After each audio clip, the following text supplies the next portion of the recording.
विठ्ठल सोबत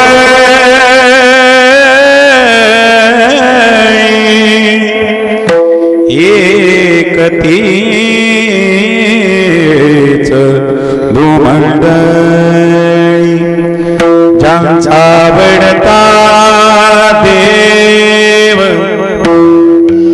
अखंडित प्रेम भाव तीच भाग्यवत सरती पुरती धनवीते ज्यांचा आवडता देव अखंडित प्रेम भाव तुका म्हणे देवा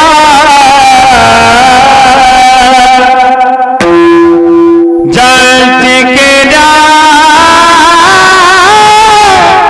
पावे सेवा ज्यांचा आवडता देव अखंडित प्रेम भाव विठाला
परब्रह्मलिंगम भजे पांडुरंगम गंगा करू प्रथम नमन दुसरे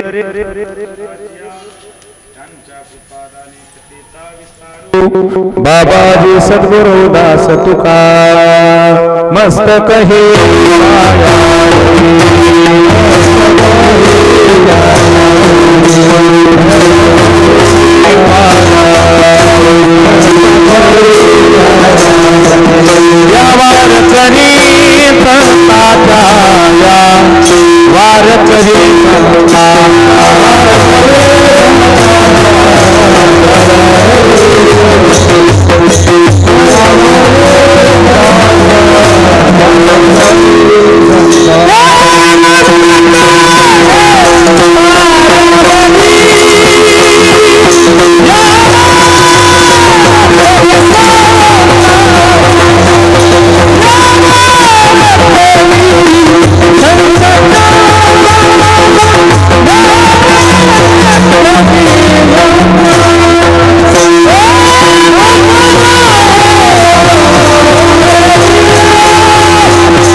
प्राप्त प्रसंगी कीर्तन रूपी सेवेकरता निवडलेला अभंग जगद्गुरु जगद्वंदनीय संत श्रेष्ठ तुकोबारा यांचा चार चरणाचा अभंग काहींच्या पाठातला आहे, काहींच्या कानपाठातला आहे. भागवत बाबा काहींच्या पाठचा आहे. असा या ठिकाणी अभंग सेवेकरता निवडलेला आहे. फक्त मला एक म्हणायचे, पुरुष मंडळी थोडे थोडे पुढे या, म्हणजे महिला भगिनीला थोडं थोडं पुढं सरकता येईल. पाठीमागून आलेल्या महिला मंडळांना बसायला अडचण होती थोडीशी. या सरका थोडंसं पुढं या. विठाला विठाला विठाला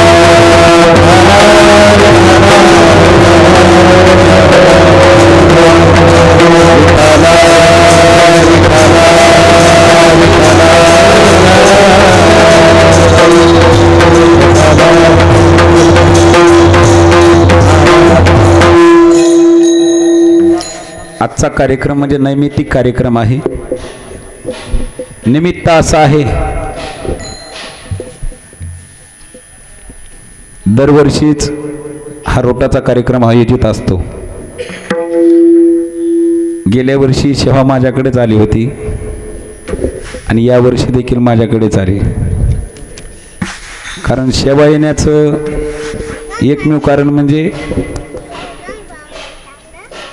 जेवणासाठी ती यावंच लागते. पण जेवणासाठी येत असल्यामुळं थोडंसं अगोदर लवकर या, थोडीशी सेवा करा. एक आमचं आणि आबाचं एक मैत्रीचं घट्ट नातं असल्यामुळं या ठिकाणी सेवा करण्यासाठी येण्याचा योग आहे. आज ज्यांच्यामुळे सेवा करण्याचं भाग्य लाभलंय ते असे असणारे श्रीमान रोहिदासरावजी किसनरावजी वैरागर, भीमरावजी किसनरावजी वैरागर, उद्धवराव किशनरावजी वैरागर, तसेच रतनराव किसनराव वैरागर या चार बंधूंनी एकत्रित येऊन हा मारुतीरायांचा महाअभिषेक आणि अभिषेकानंतर महाप्रसादाचं आयोजन, आणि या आयोजनानिमित्त ही आज असलेली सेवा. या सेवेसाठी आज खऱ्या अर्थानं तसं जर पाहिलं आबा तर भागवत महाराज कीर्तनाला उपस्थित असताना मी कीर्तन करावं इतकं काही मी मोठा नाहीये, तरी पण भागवत महाराज एक आमच्या दृष्टीने ज्यावेळेला आम्ही सुद्धा आळंदीत होतो त्यावेळेला भागवत महाराजांच्या हाताखालून माझ्यासारखे विद्यार्थी कितीतरी निघून गेलेत. आणि आज सुद्धा हे बालगोपाल भागवत महाराजांच्या हाताखाली शिक्षण घेण्यासाठी उपस्थित आहेत. बालगोपाळ घेऊन आज केवळ मला भागवत महाराजांनी सांगितलं, पांडू महाराज म्हणले की आज कीर्तन बाळू महाराजाचं आहे.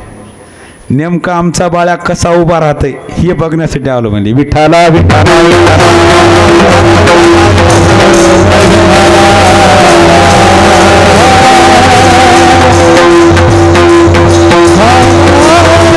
खऱ्या अर्थानं माणूस तेव्हाच मोठा होत असतो.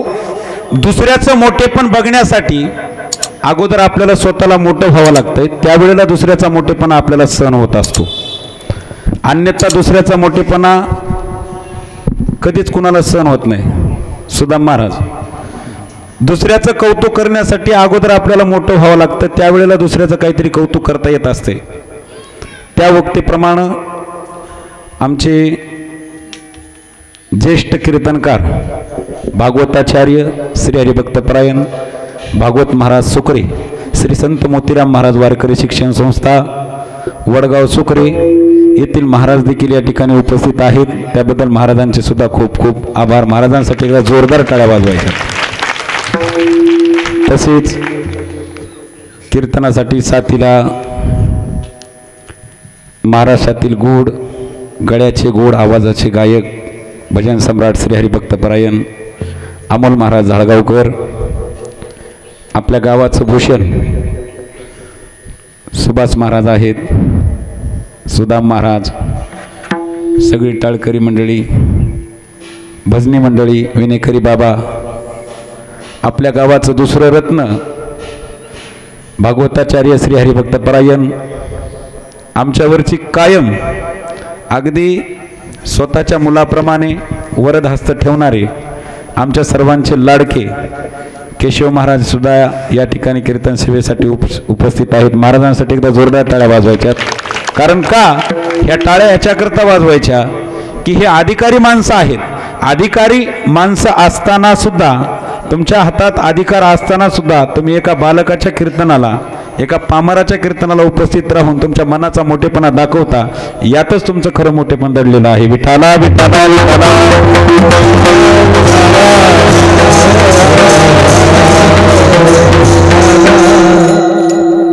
आपल्या गावचं भूषण आणि परभणी जिल्ह्याची शान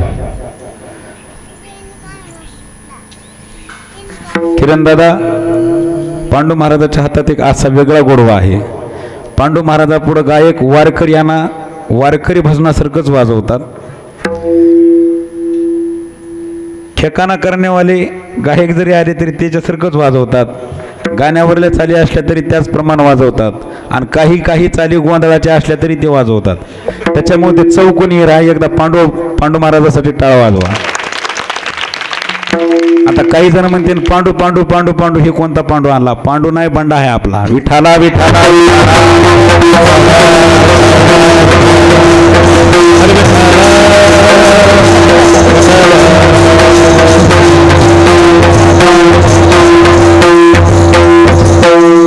अभंग जगद्गुरु तुकोबरा यांचा आहे. अभंग 4 चरणाचा आहे आणि आपल्याला वेळ राहिलाय फक्त 52 तास. कीर्तनाची वेळ ठरलेली आहे 11 ते 1. आबा 1च्या मी बरोबर 11:15 वाजता गावात होतो. मी सुरुवातीला आल्याबरोबर मला काय म्हणले, ही सुदाम महाराज हे पाऊस येणार आहे म्हणजे, आबाळ भरपूर आलंय. म्हणलं मी काय एवढा पुण्यवान नाही, माया कीर्तनात पाऊस आला. ते म्हणले कस काय? मी मंत्र आणलाय मी घरून. आता बघा तुम्ही, मी तिथं फेटा बांधल्याबरोबर पाऊस गेला का नाही? अहो थोडी पावर माझ्यात पण आहे हो. कारण सेवा मारुतीरायाची करायची आपल्याला. विठ्ठला विठ्ठला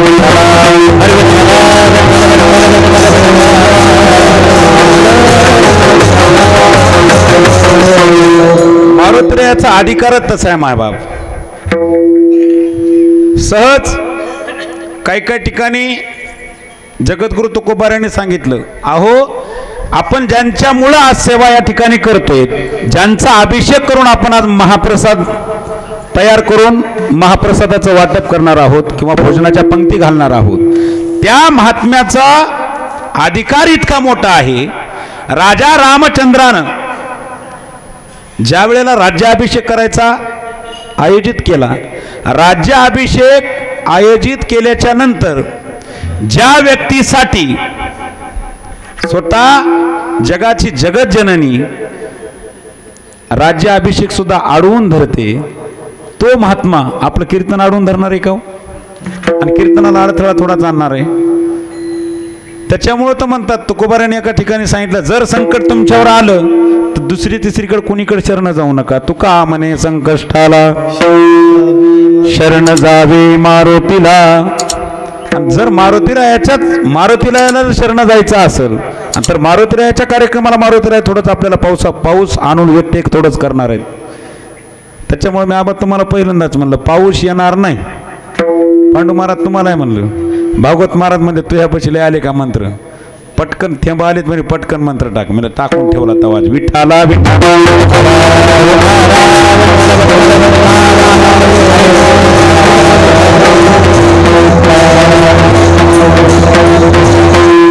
मंत्र टाकायची गरज नाही ना, काहीच गरज नाही.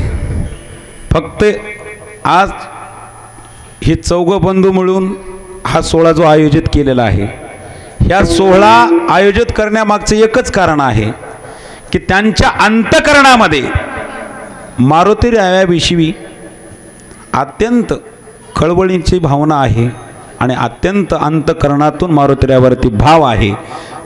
त्या भावाला मारुतीराय कधीच अडथळा निर्माण करणार नाहीत. विठाला विठाला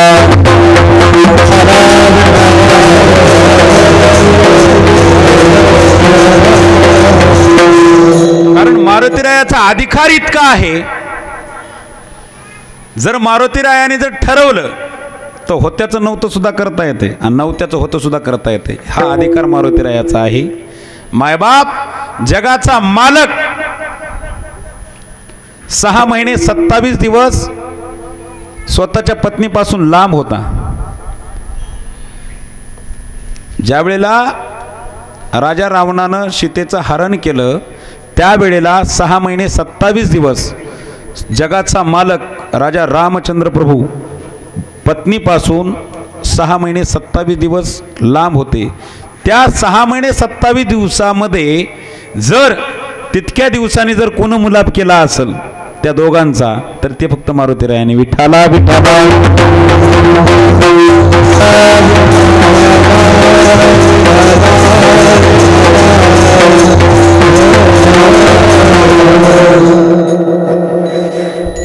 अभंग तुकोबारायांचा आहे. पवित्र सोवळी एकतीच भूमंडळी त्यांचा आवडता देव अखंडित प्रेम भाव.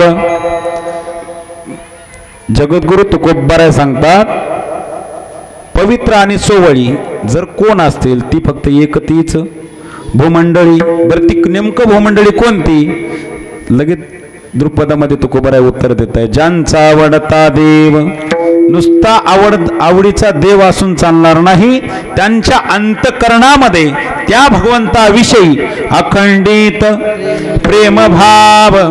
बरं याच्यानंतर काय अजून विशेषण तुकोबाराय सांगतात. ज्यांच्या अंतकरणामध्ये अखंडपणानं त्या भगवंताविषयी जर भाव असेल तर तीच भाग्यवंते. ज्यांच्या अंतकरणात भगवंताविषयी अखंड भाव असला तर तीच भाग्यवंते. नंतर सरती पुरती धनवित्ते. कारण का धनवित्ते याच्याकरता म्हणलं ज्याचा सका हरी विश्वावगे कृपा करी. हरी आला हाता मग कैची भयचिंता. ज्याच्या जवळ देव स्वतः आला, देव आला म्हणजे देवासोबत लक्ष्मी, त्याच्यामुळेच म्हणजे सरती पुरती धनविती. बर अशा भक्ताला जगद्गुरु तुकोबाराय सांगतात या भक्ताची सेवा जर आपल्याच्यानं घडली तर ती सेवा देवाला सुद्धा आवडते. तुका म्हणे देवा त्यांची केल्या पावे सेवा. कारण का ज्यांचा वेडता देव अखंडित प्रेम भाव. विठाला विठाला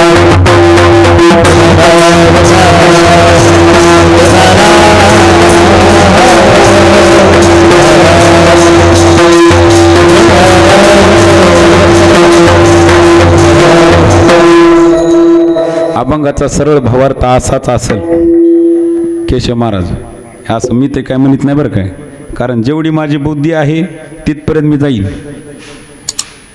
कारण आधीच जुन्या माणसांचा मनवा आहे बघा काय, आतरण बघून पाय पसराव. आतरण संपल्यावर मग काय करावं. होय आबा. विठाला विठाला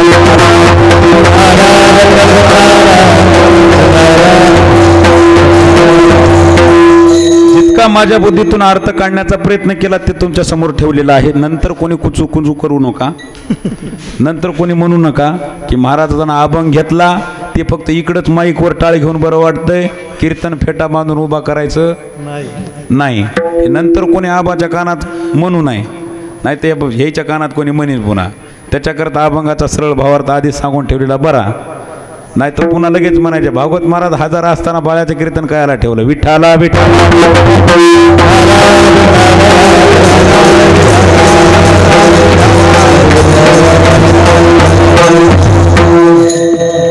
असू द्या. आजचा जो सोहळा आहे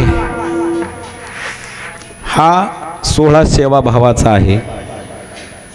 आणि सेवा कुणाची करायची तर सेवा पवित्र असणाऱ्या संताची करायची. कारण का संताची सेवा करायची? जर संताची सेवा केली तर देव आपल्याला लवकरात लवकर भेटायला मदत होत असते. कारण का जर देवाला आपल्याला भेटावं असं वाटत असेल तर आपल्याला मध्ये कोणीतरी वकील लावावा लागतो. आणि जर वकील देवाकडे जर लावायचा म्हटलं तर संताशिवाय पर्याय नाही. त्याच्यामुळं जगद्गुरु तुकोबाराय सांगतात, तुम्हाला देवाची प्राप्ती पाहिजे, पण देवाची प्राप्ती तुम्हाला पाहिजे असेल तर तुम्हाला संत कोण आहेत? आणि ते संत असून असे चालणार नाहीत, ते पवित्र संत पाहिजेत. आणि पवित्र संताची महती या ठिकाणी प्रतिपादन करतायत. विठाला विठाला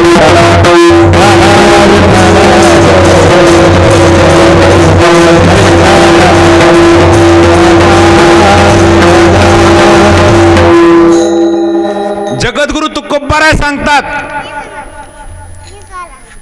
संत मंडळी तेवढीच पवित्रही आहेत आणि सोवळी आहेत. सोवळी शब्दाचा मला तरी काय अर्थ सांगता येणार नाही,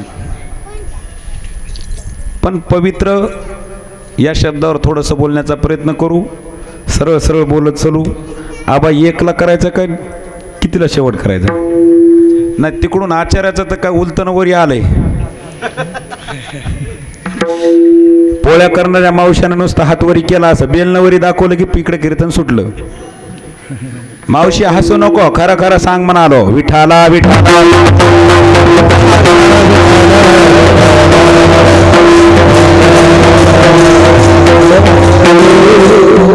पवित्र कोण आहेत? पवित्र ते फक्त संत आहेत. कारण संत का पवित्र? ज्या वेळेला माझ्या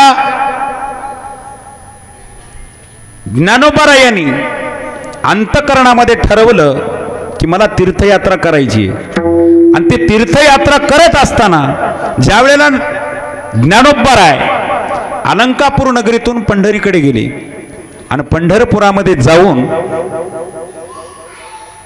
नामदेवरायांना विनंती केली की नामदेवराया मला तुमच्यासोबत तीर्थयात्रा करायची. त्यावेळेला नामदेवराय तयार होत नव्हते, पण तयार करण्यासाठी नामदेवरायांना आदेश केला, जर मला तुम्हाला सोबत न्यायचं असेल तर तुम्ही कोणालाही विचारावं लागेल, तुम्हाला माझ्या लढीवाळ भक्त माझ्या देवाला विचारावं लागेल. त्यावेळेला ज्ञानोबाराय नामदेवरायांना घेऊन भगवंताकडे गेले. नामदेवराय भगवंताकडे गेल्याच्या नंतर भगवंताने सुद्धा आदेश कसा दिला? करीतसे याद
आपण पवित्र कसे आहे संत हे पाहतोय.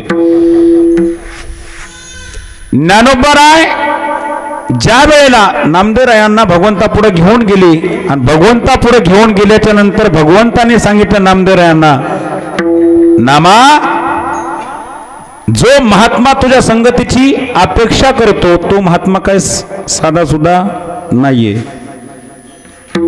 तो महात्मा म्हणजे प्रत्यक्ष परब्रह्म, मूर्ती ज्ञानेश्वर, करीतसे आदर संगतीचा, म्हणजे स्वतः प्रत्यक्ष परब्रह्म असणारा भगवान परमात्मा.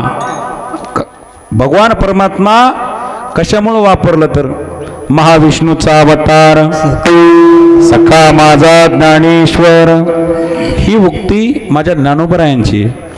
त्यामुळे भगवंतानी सांगितलं की परब्रह्म असणारा माझा ज्ञानोबा तुझ्या संगतीचा आदर करतोय, म्हणजे तुझ्या संगतीची इच्छा करतोय, तर तुला जायला काय होते. त्यावेळेला नामदेवरायांनी सांगितलं, मी फक्त सोबत जाईल आणि तीर्थयात्रा करायची, म्हणजे जिथं जिथं जाईल तिथं तिथं दर्शन करावंच लागतंय. आता गेल्या वर्षी तुम्ही गावातली किती मंडळी गेलते ह्याला वृंदावनला गेलते, तर म्हणजे तीर्थयात्रेला तुम्ही गेलते, पण तिथं गेल्याच्या नंतर एका देवाचं दर्शन घेतलं का किरण भाऊ? म्हणजे ज्या ज्या देवाला जातात त्या त्या देवाचं तुम्हाला दर्शन घ्यावाच लागलं, कारण तुमच्या सोबत एक पांडुरंग होता आणि दुसरा म्हणजे श्रीमद भागवत होता. तुमच्या सोबतही दोन विभूत्या चांगल्या प्रकारच्या होत्या. आता यंदा कोणीकडे जायचं? भागवत महाराज. बघा अहो, आज जो सोहळा आयोजित केलाय भगवान हनुमंतरायाचा, आणि हनुमंतरायांनी ज्या भगवान परमात्म्याचं दास्यत्व सेवकत्व हे आजीवन प्रमाणे करत राहिले, त्याच भगवंताच्या भेटीला तुम्हाला यावर्षी सुद्धा ही जोडी घेऊन जाणार आहे. कमीत कमी यावर्षी, गेल्या वर्षी किती 25 लोक असतील तुमचे, ताडपांगरीचे लोक 25 असतील, पण यंदा कमीत कमी मला असो, गेल्या वर्षी किती होते? गेल्या वर्षी 50. यंदा प्रभू रामचंद्राच्या जन्मभूमीला जायचंय म्हटल्यानंतर ताडपांगरीतून किमान नाही म्हणलं तरी अंगदराव 100 माणसं जावं.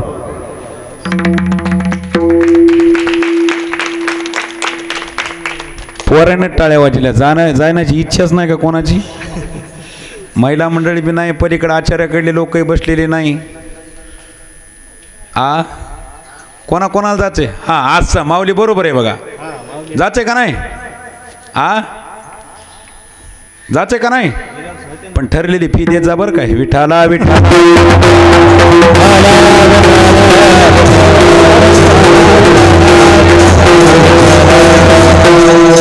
अहो, तीर्थक्षेत्राला जायचं, तीर्थयात्रा करायची, तीर्थयात्रेवरती तीर्थाच्या ठिकाणी पंगती करायच्या, दान धर्म करायचा. माऊलीने पंगत केली, दशरथाबानं पंगत केली. ताडपांगरीच्या किती पंक्ती होत्या?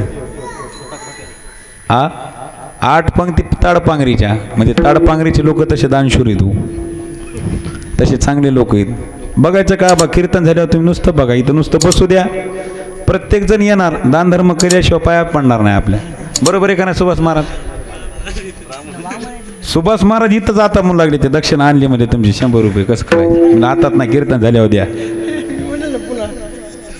आतात म्हणाले तुम्ही बामन माणसे बामन दर्शन घेऊ द्या, पाया पडू द्या, दक्षिणात घेऊ द्या. तसं नका, कीर्तन झाल्यावर मग द्या. नाही तर म्हणलं लगेच भागवत महाराज पुढे बसले, त्याच्या पोटात दुखायचे, पुन्हा ह्याला कसं काय दक्षिणा द्यायलेत म्हणून. कीर्तन झाल्यावर भागवत महाराज बाजूला जातात, मग दक्षिणा दिल्या मग जरा बरं वाटतंय. विठाला विठाला विठाला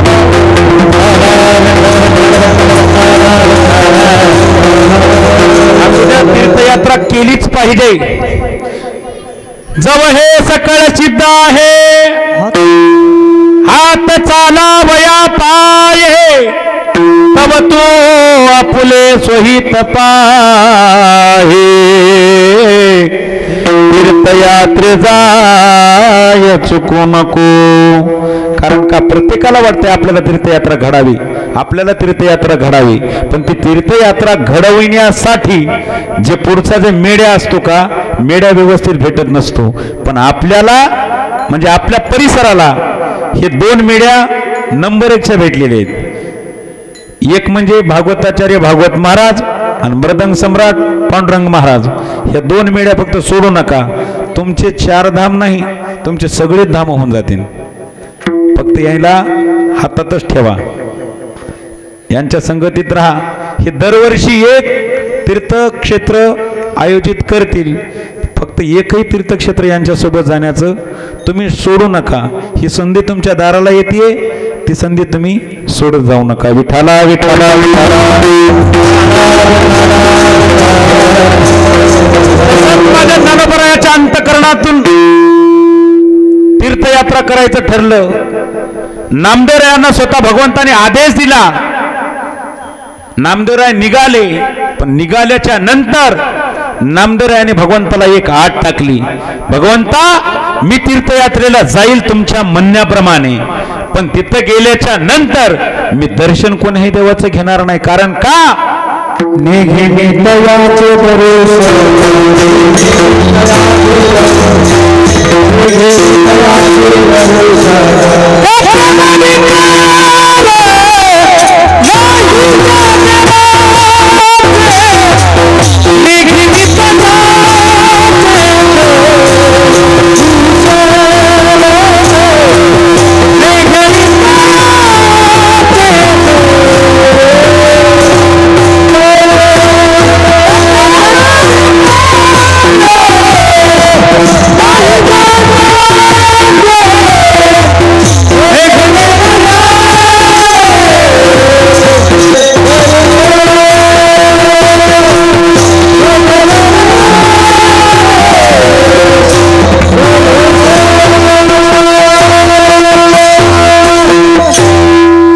प्रमाण दिला अमल महाराजांनी.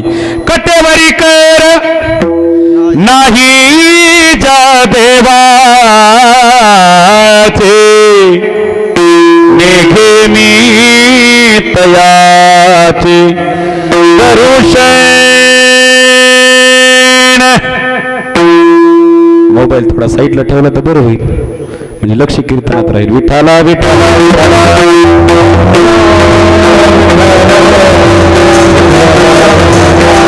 नामदेवरायाने भगवंताला सांगितलं, हे देवा, मी तीर्थयात्रेला जाईल, परंतु कटेभरी कर नाही ज्या देवाचे, नेघे मी तयाचे दर्शन. आपला विषय चाललाय, आपला मुद्दा राहिला पवित्रवर चाललाय. आपण तीर्थयात्रेला नामदेवराय आणि ज्ञानोबराय चलत राहिली. चलत चलत चलत असताना ज्ञानोबरायांना आणि नामदेवरायांना दोघांनाही ताण लागली. ताण लागल्याच्या नंतर योगाच्या शक्तीने ज्ञानोबरायांनी विहिरीच्या आत जाऊन पाणी पिऊन निघाले. पण नामदेवरायांचा ठाम विश्वास होता कोणावरती, पंढरीच्या मालकावरती. नामदेवराय कुणीकडेच गेले नाहीत. तरीही सुद्धा नामदेवरायांना पिण्यासाठी पाणी मिळालंच, कारण हा अधिकार संत महात्म्याचा आहे.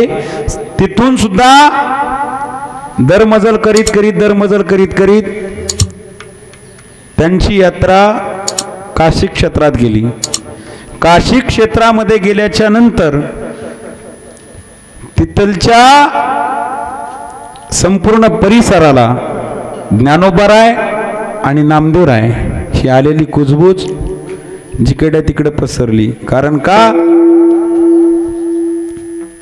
विठाला विठाला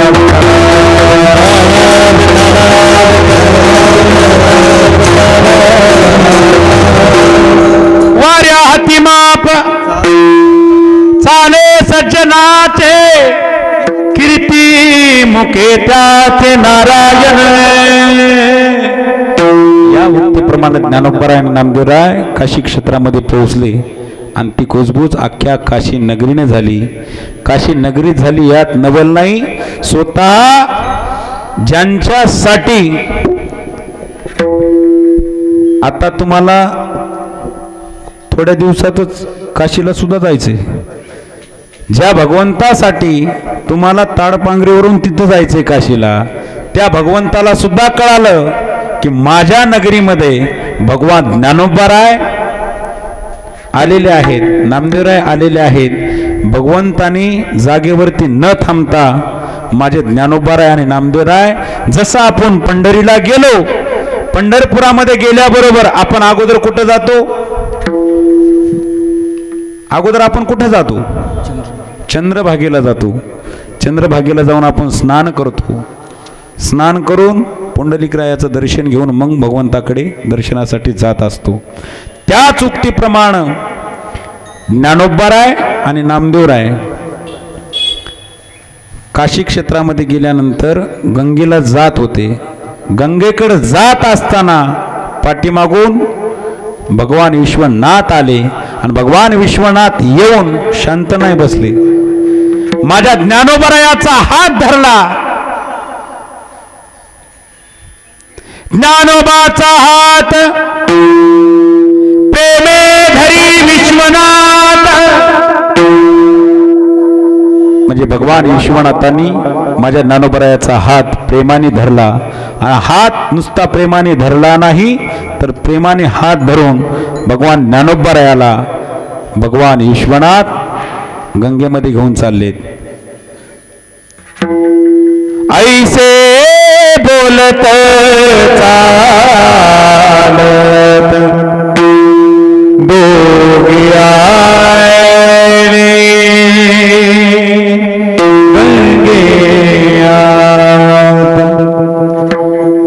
भगवान विश्वनाथ आणि भगवान ज्ञानोबाराय दोघ जण गंगेच्या आतमध्ये गेले. मायबाप दोघे जण गंगेच्या आतमध्ये गेल्याच्या नंतर अहो आपला विषय चाललाय, आपला मुद्दा चाललाय. पवित्र संत असतात. पवित्र संत कसे असतात मी ते सांगतोय मायबाप. आपले संत, आपले ज्ञानोबाराय ज्या वेळेला तीर्थयात्रा करत असताना काशी क्षेत्रामध्ये जाऊन काशीच्या गंगेमध्ये गेले, त्यावेळेला गंगा माईनं आपल्या ज्ञानोबारायाच्या पायाला मिठी मारली. कारण गंगाबाईला सुद्धा वाटत होतं की माझ्या गंगेमध्ये आपल्यासारखे पामर जीव जाऊन स्नान करतात. गंगेला आपण स्नान केलं की आपल्या अंगावरचे पाप धुवून जातात. पण त्या गंगेला सुद्धा तिच्यातले पाप धुवून टाकण्यासाठी संत महात्म्याच्या चरणाजवळ जावं लागत असते. कारण का? संत पवित्र असतात. त्याच उक्तीप्रमाणे ज्ञानोबाराय गंगेच्या आत गेले आणि गंगेच्या आत गेल्यानंतर स्वतः गंगाबाईनं ज्ञानोबारायाच्या चरणाला मिठी मारली. आणि ज्ञानोबारायाच्या चरणाला मिठी मारल्याच्या नंतर माझे नामदेवराय गंगामाईला सांगतात की गंगामाई नाम म्हणी सोडाबाई, नाम म्हणी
नामदेवराय गंगा मातेला विनंती करतात. गंगामाई नामा म्हणे गंगाबाई, ज्ञानदेव सर्वाधाय. ऐका मायबाप, जे नामदेवराय आपल्या ज्ञानोबारायांसोबत तीर्थयात्रेला जायला सुद्धा तयार नव्हते, तेच नामदेवराय पवित्र असणाऱ्या सोवळी असणाऱ्या ज्ञानोबारायांचं वर्णन स्वतःच्या वाणीने करतात. कारण का याच्या करता तुकोबारायांनी सांगितलं कोण पवित्र आहेत आणि कोण सोवळे आहेत. एक पीत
ज्ञानोबारायांचा हात स्वतः भगवान विश्वनाथाने धरून गंगेच्या आत नेलं. गंगेच्या आत नेलं तरी नामदेवरायांना अधिकार कळाला नव्हता. ज्या वेळेला स्वतः गंगामाईने ज्ञानोबारायाच्या पायाला मिठी मारली त्यावेळेला अचूक शब्द नामदेवरायाच्या वाणीतून निघाले बाहेर की गंगामाई सोडा, हे ज्ञानोबाराय सर्व ठिकाणी आहेत.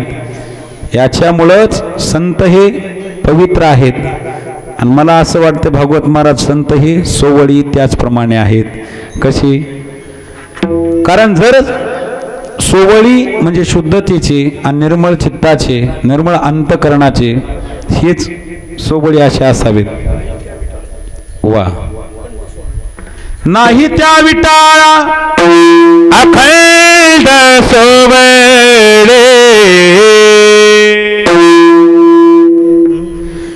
उपाधी वेगळे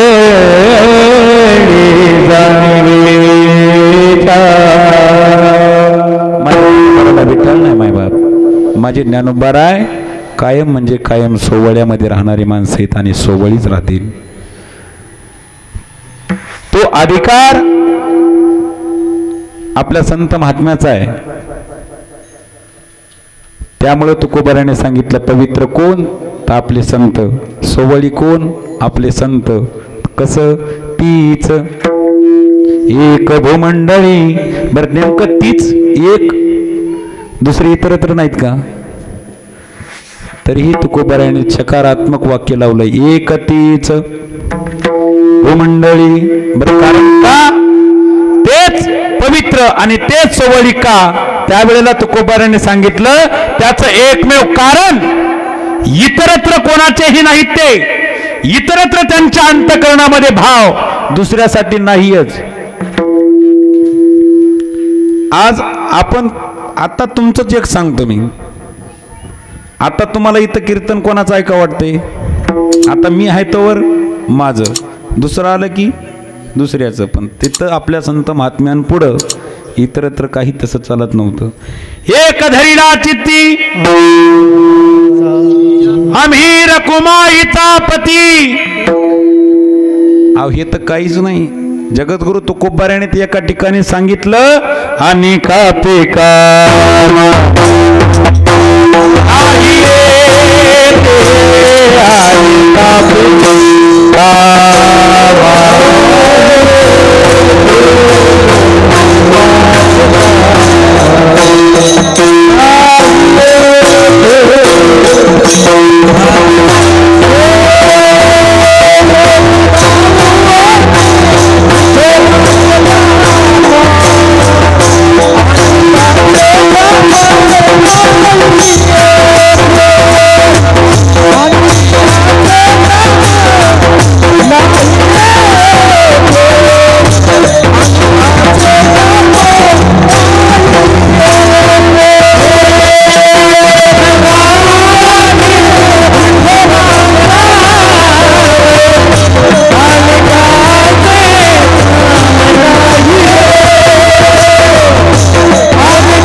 काम नाही.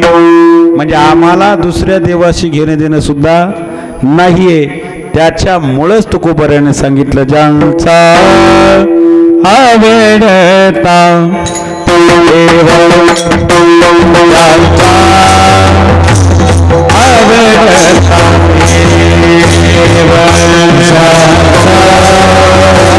देव